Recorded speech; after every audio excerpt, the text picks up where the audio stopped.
So it's still the news that people are talking about coming out of AEW Revolution on Sunday, and that, of course, is that Christian Cage was revealed to be the AEW Mystery Hall of Fame worthy signing. Now, going into Sunday's Revolution pay-per-view, AEW promised to unveil a Hall of Fame worthy signee. Now, of course, that ended up, as we now know, being Christian, real name Jay Riso, who has signed a multi-year deal with All Elite Wrestling. He's using the name Christian Cage in the promotion. Of course, if you're not familiar, it's the name he actually used on the independent scene before he was signed to WWE back in the 90s. It's also the name that he used in Impact Wrestling / TNA Wrestling in the mid-2000s when he was there. Actually, if you go back and watch it as well, this is important to reference as well. It was also the same pretty much entrance music that he used in the in Impact Wrestling as well in AEW. It's a version of an Evanescence song. It's kind of a remix version of his Impact theme, but he's using the classic Christian Cage theme from Impact Wrestling, which, as a fan of Christian Cage going back to the mid-2000s, especially during his run with Impact Wrestling, TNA Wrestling, which he was finally treated like a main event level superstar, I was always a massive fan of that entrance theme, so I was glad to see that back. But Christian was introduced by Paul Wight on the pay-per-view on Sunday. Christian signed his All Elite Wrestling contract and revealed a t-shirt that said, quote, "Outwork everyone." You can see it in the picture there. He didn't speak during that appearance. I'm assuming that will come this coming Wednesday on Dynamite. Now, it certainly was interesting when it comes to Christian, because a couple of days prior to this, if you'd have said that Christian is joining AEW, people would have said that's ludicrous. But everything now kind of makes sense, doesn't it? Everything kind of makes a bit more sense than it did before. Now, the 47-year-old Christian, of course, had been cleared to return to the ring as an entrant in the men's WWE Royal Rumble match in January, just a couple of months ago. In fact, he made it to the final four of the match alongside the eventual winner and his former tag team partner and best friend Edge. He also was in the final four with the likes of Randy Orton and Seth Rollins. Aside from the brief unsanctioned match against Randy Orton last year, which wasn't really a match, the Royal Rumble was actually the first time Christian actively wrestled, took bumps, since retiring due to concussion issues in 2014. Now, during an appearance on the Busted Open radio show ahead of Revolution, AEW founder, president, and CEO Tony Khan said this about the Hall of Fame worthy signee, quote, "I'll say one thing, it's one of my all-time favorite wrestlers. I tipped it on unrestricted. I tipped that it was a male. He's coming. He's going to do great things for us. He's committed. He's going to sign a contract Sunday at Revolution on pay-per-view. We're going to have all of these great matches, and we'll have big news coming out of the show." Now, of course, Christian, why is he a Hall of Fame worthy signing? Well, it's kind of almost tongue-in-cheek, isn't it, I suppose, as well? Because Christian is a Hall of Fame worthy signing. He's a Hall of Fame worthy caliber wrestler. It's kind of been an ongoing gripe of social media and fans throughout the world for the last few years that Christian hasn't been inducted into the Hall of Fame. When he was a retired wrestler due to those concussion issues, everyone said, when is Christian finally going to be entered into the Hall of Fame? So I think it's two-pronged when AEW was hyping him up as a Hall of Fame worthy signing. One being that he was never inducted into the Hall of Fame when he obviously should be.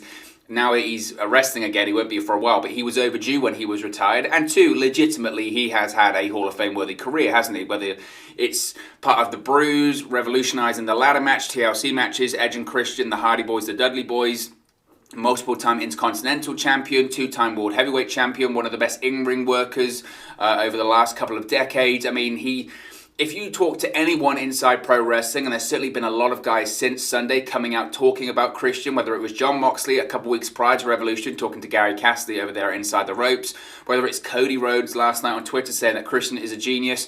Those within the industry, those that have worked with Christian, those that have picked the mind or shared the ring with Christian, they all say the same thing, that he's a genius and that he's incredibly underrated for what he brings to matches and what he brings to a company. So it's a massive signing. I mean, Christian is a former two-time World Heavyweight Champion in WWE, as I mentioned, a 9-time former tag team champion, including those 7 tag team title reigns of Edge, a 4-time Intercontinental Champion. He also spent a portion of his career outside of WWE, as I mentioned, from 2005 to 2009, which included a run in TNA Wrestling where he held the NWA World Heavyweight Championship twice as Christian Cage, so he's going back to those roots. Now, before I give my opinion on all of this Christian stuff and why I think some people have said that they found it was a bit of a letdown and all this kind of stuff, because it's important to reference all of that sort of stuff.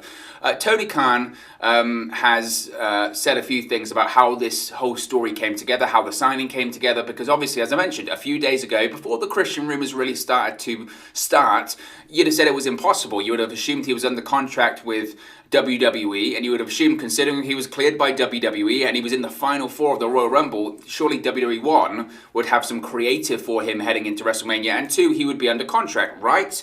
Well, wrong. Now, this is what Tony Khan had to say. He said, quote, I think he's one of the great wrestlers in the last couple of decades.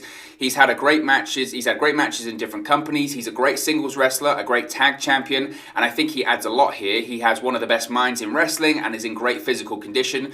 We saw him very recently compete on pay-per-view. There was a lot of interest in it, it generated a lot of interest, and he was interested in wrestling on a regular basis. I think that's really key there. And he gave me a call and said, I'd really like to come and wrestle in AEW. I said, I'd really like to have you come wrestle in AEW. That sounds awesome, and it all came together. So the way that Tony Khan is telling this story, and this is really important as well, the way that Tony Khan is saying this, he said, look, Christian reached out to us. It wasn't us sneaking off in the night. It wasn't us propping over a phone call because we saw him in the Royal Rumble. It was Christian saying, look, I want to come to AEW. And there's a lot to break down. There is a lot to break down. It certainly generated a lot of conversation, positive and negative. First of all, and I'm not saying this because I'm an AEW mark. I've actually had my criticisms of the AEW product, I think more than some other people on social media and in this whole world of professional wrestling fandom. I think it's the right choice. I really do think it's the right choice for Christian, and I'll tell you why. If he signed up with WWE again, I think Christian realized here that he was probably going to be repeating the same things he's had in his whole career with WWE, is that they see him in a certain spot. They see him as this mid-card, maybe upper mid-card, babyface, heel, whatever, but that's his role. And especially at 47 years of age, that's what they would see him as. They don't see him as a main eventer in WWE. They never have. They really never have. Even when he was the World Heavyweight Champion in 2011 during that run with WWE against Randy Orton first as a babyface and as a heel, he won it at Extreme Rules. He lost it like 2 days later at a SmackDown TV taping. So that was, it was a World Championship reign, but barely. The second time he won it by disqualification, and he lost it the following month at SummerSlam to Randy Orton in a great match. But that shows you everything you need to know about WWE and Vince McMahon's perception of Christian as a main eventer. They don't see it. They've never seen it. And if he came back, he would probably have great feuds with the likes of Big E. I think everyone wanted to see him have finally that Intercontinental Championship match against Big E at WrestleMania this year. But that would be his spot. He would be a mid-card guy. He would help put over younger talent, and he would help set them up for future success in WWE. And that's fine. That's fine as long as you're content with that being your spot. And I think Christian probably looked at it this way, look, I've just been cleared. It's a miracle I've been cleared, because for however many years, 6, 7 years, I was told I would never wrestle again because of these concussions. I was told I would never compete again. I've been given a second chance on my dream of pro wrestling, and I need to make it count. I need to do something that I'm content with. I need to do something that is substantial as well. I want to do big things. I don't want to be just another guy. And if he goes to WWE, surely there'd be a lot of praise and there'd be a lot of discussion about it's great being Christian back, but what would happen in 6 months' time? In 6 months' time, he would be in the same position that he was always in WWE. He would be in that mid-card spot. He would maybe be an Intercontinental Champion, maybe not, but that would be it. Yes, we would probably have some nice tag team main events with Edge, maybe even a feud with Edge, which I'm sure everyone would have wanted to see, but frankly, we've seen it. We have seen it. And maybe that's the way Christian looked at it. Maybe he looked at it and said, look, if I go to WWE, I know my spot. If I go to AEW, I'm treated like a main eventer. Maybe it's the main event run I've always wanted. And maybe I don't become AEW World Champion. Maybe I only have one main event. But I'm treated like a bona fide star. I'm treated like a legend. They're already saying, before I've even wrestled a match, before I even made an appearance in the company, they're already saying I'm a Hall of Fame worthy superstar, a Hall of Fame worthy wrestler. I don't think that's ever been said on WWE television. And that's before he's even come in the door in AEW. And he said he wants to wrestle regularly. Maybe WWE said, look, we only want you to come in on a part-time basis. You'll come in, have a match, go away for a while, all that kind of stuff. Maybe Christian Cage is like, look, I want to come in, I want to be on the show every single week. I want to wrestle every single week, all that kind of stuff.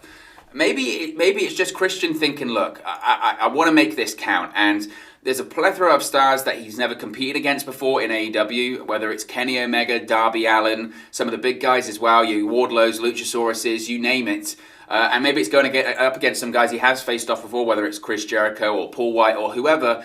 But it just feels to me, anyway, as a fan, even though it was shocking when I first read it a few days before it happened, it does seem like the right decision. When you balance these things up, I think from Christian's point of view, where are you going to be booked the best? Where are you going to be booked the best? And the answer there is All Elite Wrestling. It is.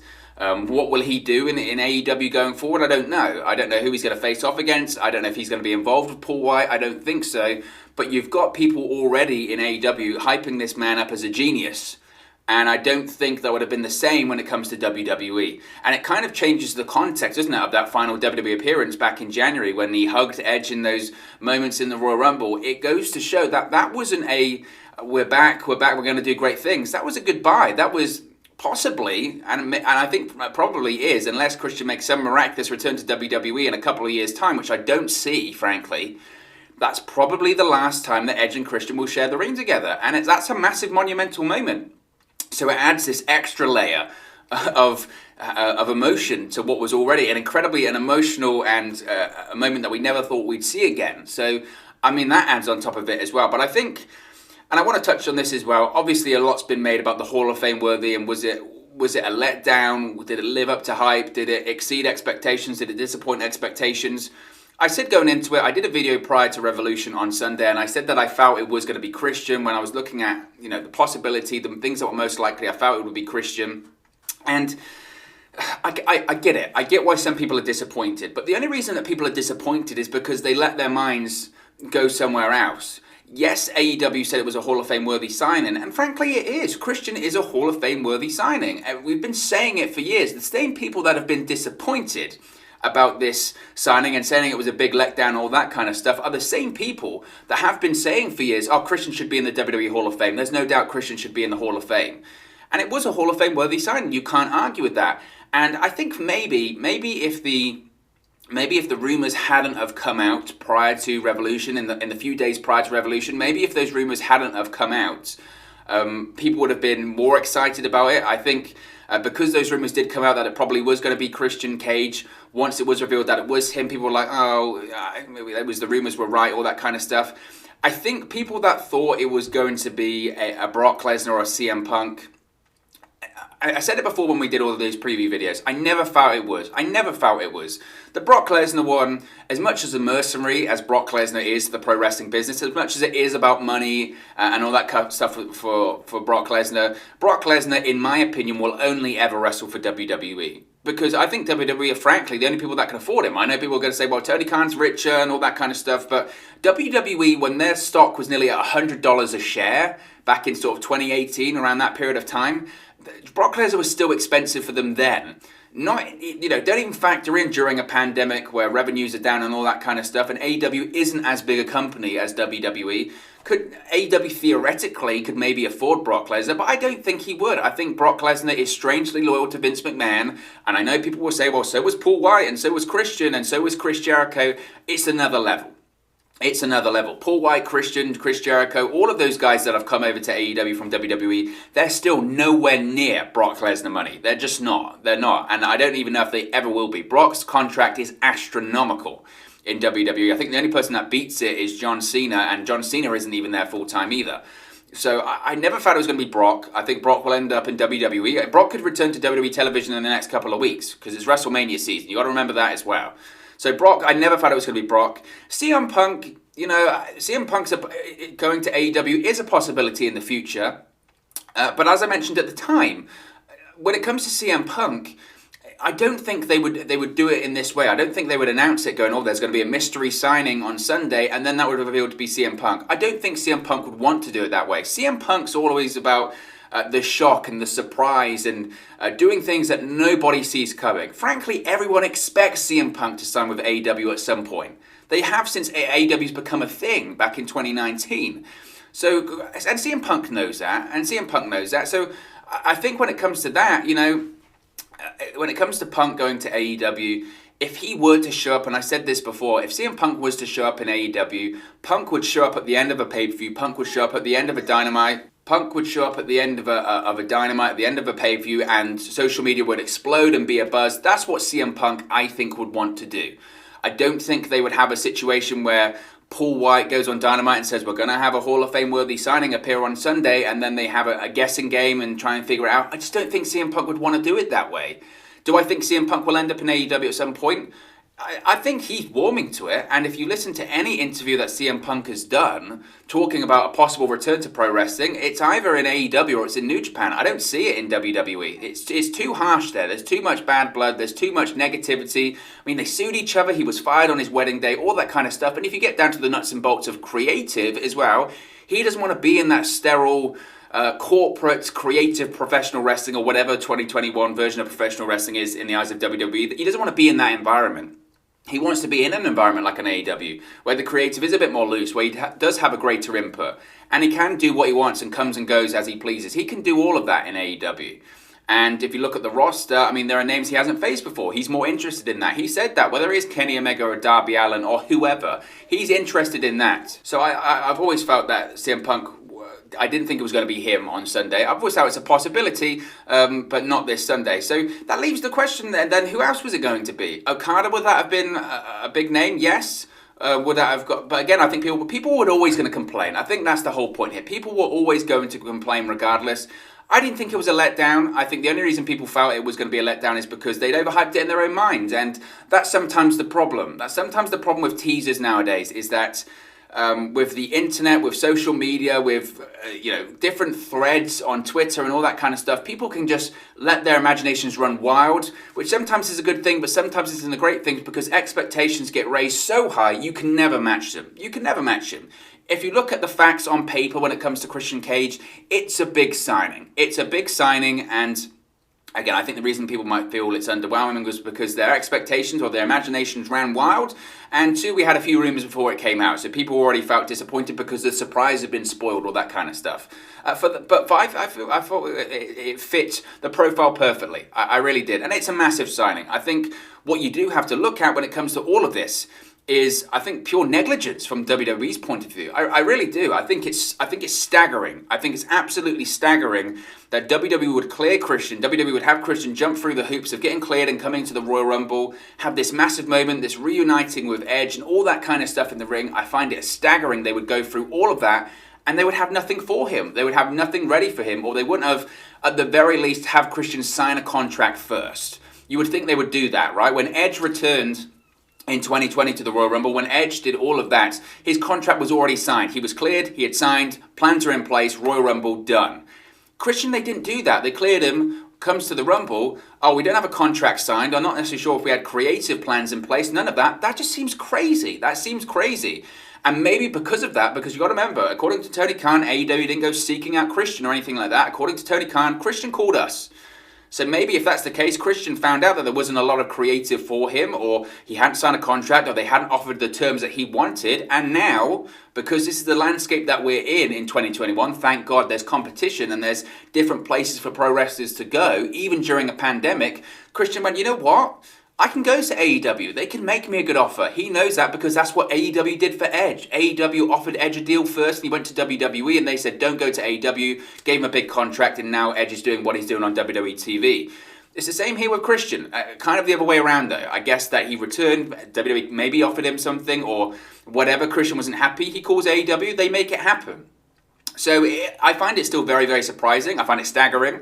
But I guess that's the landscape with WWE at the moment when it comes to contracts. I mean, it was the same with the Big Show Paul Wight, and even that signing now, even a few weeks removed, still seems staggering as well. So certainly a massive, massive signing for AEW. I feel personally it lived up to hype. I know a lot of people didn't, but it's going to be fascinating to see what Christian does, and I think he's going to be main events in AEW, which is exciting as well. But of course, as always, it's just one man's opinion. What are your thoughts on Christian Cage being revealed as AEW's mystery Hall of Fame worthy signing Sunday at Revolution? Let me know your thoughts in the comment section below. I'll do my best to respond and reply to all of your comments. Really enjoy interacting with you guys, talking about AEW, WWE, New Japan Pro Wrestling, Impact Wrestling, all things pro wrestling here on the channel. So be sure to get involved in the community, drop a comment below. All opinions are welcome. If you have enjoyed this video, please do smash a like on the like button too. Really does help us out here on YouTube, go up the rankings and get into people's recommendation feeds if they haven't seen our videos previously. But most importantly, if you haven't already, please do subscribe to WrestleNews 365. You can do that by clicking the bottom right hand corner of the screen right now, or if you wait a few seconds, there'll be a subscribe button at the end of this video along with another video for you to watch. Thank you very much for watching, listening, streaming, or have you come across this video today, and I'll speak to you again very, very soon. Hey guys, thank you for watching, listening, streaming, or however you come across this video today. Be sure to click on the video on the right there to watch our next video, or click the bottom there to subscribe, or the bottom right hand corner. Thank you very much, and I'll speak to you again very soon.